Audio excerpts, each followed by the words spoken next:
বিশ্বকাপ বাছাই পর্বে আয়ারল্যান্ডের বিপক্ষে পর্তুগালের হয়ে খেলতে নেমে বিব্রতকর এক পরিস্থিতিতে পড়েছেন ক্রিস্টিয়ানো রোনালদো। ক্যারিয়ারে প্রথমবারের মতো আন্তর্জাতিক ফুটবলে পর্তুগালের জার্সিতে প্রথম লাল কার্ড দেখেছেন পর্তুগিজ মহাতারকা।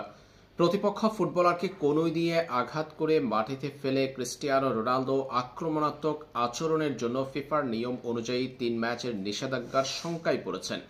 পর্তুগিজ এই মহাতারকাকে ৩ ম্যাচের জন্য নিষিদ্ধ করতে পারে ফিফা, যার ফলে বিশ্বকাপের প্রথম ম্যাচে খেলা নিয়ে শঙ্কায় পড়ে গেছেন ক্রিস্টিয়ানো রোনালদো। যেখানে আয়ারিশদের পরাজিত করে পর্তুগাল বিশ্বকাপের মূল পর্বে জায়গা নিশ্চিত করার কথা ছিল, সেখানে ক্রিস্টিয়ানো রোনালদোর লাল কার্ড উল্টো তাদের বড় তারকার বিশ্বকাপে খেলা নিয়ে শঙ্কা তৈরি হয়েছে। এই ম্যাচে পরাজিত হওয়ায় বিশ্বকাপে এই ম্যাচের মধ্য দিয়েই জায়গা নিশ্চিত করা হয়নি পর্তুগালের। পাশাপাশি ক্রিস্টিয়ানো রোনালদোর লাল কার্ড তাদেরকে নতুন শঙ্কায় ফেলেছে।